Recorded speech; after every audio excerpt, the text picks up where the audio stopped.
We are disappointed because this is not the first time I could raise in this NPP. We are disappointed in this time the way an imam organize it. Kofi, you say you say super delegates. No. Ya be ye inyina ya de ba be chere flag bearer. Adan ye di be flag bearer. But say it is a source of disunity in the party. Wow. Super delegate becoming a source of disunity in the party. In your party. Yes. I see. Because this is the second time So if your constitution provision you talk about the super delegates or the friend special college election. Yes, this is a number no bro in numwa. Aspirants no bro in numwa. I was see a cost on this one. And that phase, or that stage, a yensonia so and ye. Yen fam kunko yi hwan obeye franketuni. Yen fam konko chere se asumesi so na obeba beye franketuni. Potoka said, we are not going to elect the flag bearer, neither to predict who becomes the flag bearer through the super delegates election. The objective of the super delegates election is to shortlist the number from any number, whether beyond 5 to 5. And no, and not here. Now, go be first time I hear 2014. Yeah. Which was my first attempt. I'm simply me to Franca Edema NPP Amanyoko. Samre no ne enipa enson. And at that time, the party na ye wo opposition. Ye opposition. Okay. As ye ni panson and ye contest here.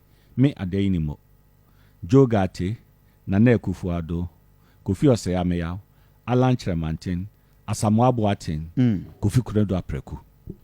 Ye ni panson in ye contest in 2014. For the first time, ye super delegate election. Yeah. Ye sonny suye Kofi Kurendu-Apraku. Any Asamoah Boateng ifrimo. Okay. Sa mreno so no bracket be mu. Yeah. The bracket and see number 5 position. Is see number 3 position. And also many jogati. And a bracket. So what afibia ko bracket. Oh. Afibia bracket. Well, and yet what the and jogati free.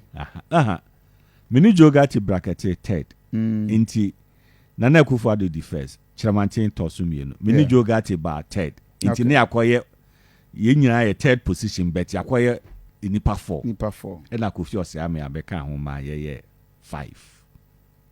But this time bracket AC the fifth position.